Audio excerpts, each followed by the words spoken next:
morning, y'all. It's Monday. Today I'm going to take you with me and show you exactly what I eat in a day on keto. That way you can get some ideas for food and you can see exactly what it's like. Keto is no harder than any other way of eating out there at all, and I stand by that. If you still have questions about keto after this, drop a question in the comment box below.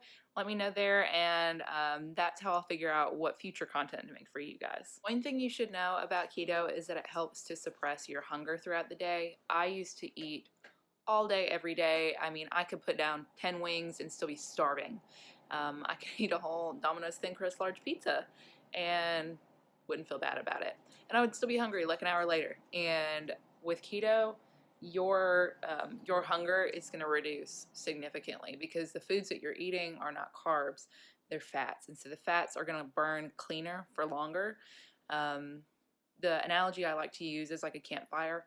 So if you're eating carbs, it's sort of, to me, it's like the equivalent of putting twigs and leaves and paper on a campfire. Yes, it will make the campfire burn hot and quick, but it's not going to sustain you. And so your body is going to want more as soon as that runs out. Your fire is going to go out. But if you're eating fats for fuel and you're using ketones to fuel your body, those burn longer and slower and cleaner. And since your body has stores throughout it of fat, which is what you're eating, when you run out of your daily supply, like what you fed yourself throughout the day, it will pull from those reserves. So you're not just going to run out. Definitely notice a big difference trying to lose weight the traditional way of cutting fat and implementing more exercise versus doing this, which I haven't really implemented a lot of exercise.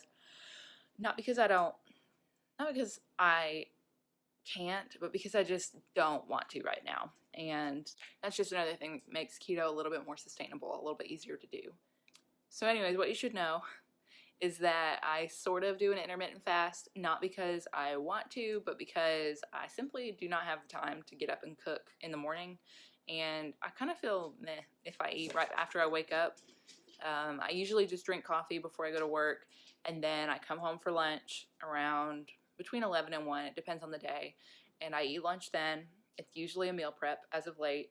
I have a snack, and then I eat dinner probably right when I get home between 5:30 and 6, maybe 6:30 at the latest. So I do intermittent fast. It's not because I have to. It's not because I've particularly chosen to intermittent fast. It's just because I'm not hungry in the morning anymore, and it's just easier to eat 2 meals throughout the day.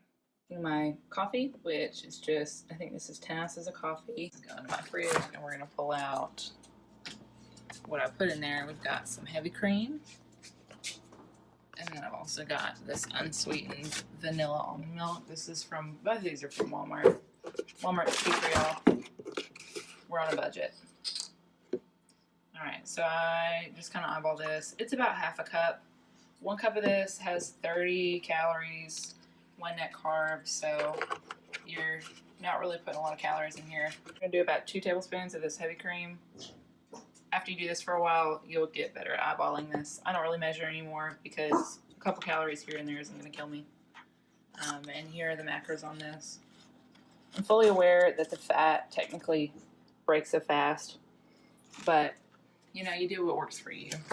There are definitely different camps of people who talk about fasting. Some think that fat at all will break your fast. Some think that sweeteners will break your fast. Some think that it's a combination between those. For me, fasting is foods that I chew. So coffee, to me, is not really going to break my fast. Adding a sweetener like this, I add one of these every day. It's about a tablespoon to 2 tablespoons, depending on which one, because some of them are more sweet than the others.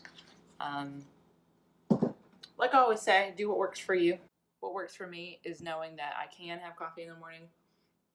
It doesn't have to be black. Sometimes I want black coffee, and I'm still going to be in ketosis. So cheers to that. Good morning, you guys, and happy Tuesday. Yesterday, I fully intended to do a day of eating in the Keto Life video for you guys, and that did not happen. We're going to try it again today. We're going to start exactly like we did yesterday. This morning, I'm using a pumpkin pie flavor, and it's a K-cup. I don't usually use K-cups, but these were received as a gift, so I'm going to use them. Now I'm having some of these cowboy cookies from that Ultimate Keto Baking Cookbook by Carolyn Ketchum, and then some unsweetened vanilla almond milk to go with it. I just wanted to check in and let you know how my day's gone so far. I haven't really been hungry. I haven't wanted to snack. I've had a big Yeti cup that I've been drinking out of all day with water. That Mexican food at lunch was delicious. Like, it was chicken on the bottom, and then it had peppers, onions, and mushrooms and chorizo on top. It had some sort of white cheese on top, and then lettuce, tomato, guac. I added a little bit of the queso that they had, and then I put some salsa on it, and it was just delicious. It was so filling, and because it was the lunch special, it was $8. I honestly cannot remember the name of it right now, but it was so good. This is at Rodeo in Troy. If you've never been to Rodeo, people have mixed opinions about it. I definitely prefer them as opposed to like Monarchas and the other options that we have here. But yeah, it was delicious. Definitely try Rodeo for some Mexican food in Troy, especially if you're looking to do low carb. They definitely had other options. There's fajitas. There's this massive fajitas thing on the menu that I always get. Well, in the past, before they've updated the menu, that I have always gotten, and it's got like a pork chop, steak, chicken, and something else on it. It's just the most massive fajita meal, and I usually get it and split it with someone else, and it's just amazing. They also had like a mango spinach guacamole salad that looked really good. The point is, if you are keto and you're looking for places to go to eat out, don't be scared. There are definitely options for you. I think the hardest place that I've encountered to try to eat keto foods is at like a hibachi restaurant where everything is coated in a sweet sauce and then fried. But if you have a fresher hibachi grill nearby, then you really don't have to worry about that. For the rest of the night, I'm not really sure what we're going to be doing. I know we're going out to eat with some friends. I think it's supposed to be at a seafood restaurant, and I'll try to get another picture of what I've eaten, but since the whole YouTube thing is kind of new to me, I definitely don't feel comfortable whipping out my phone in the middle of dinner with some friends and being like, what up, y'all? I'm eating some food right now. Here's what it is. So I'll take a picture and I'll share that with you guys. I usually get some sort of Cobb salad whenever I go to this restaurant, but they do have other things. They have delicious burgers you can get without the bun. Even if their server looks at you a little crazy, they're still very good and very cheap. They've also got fresh fish. They've got oysters.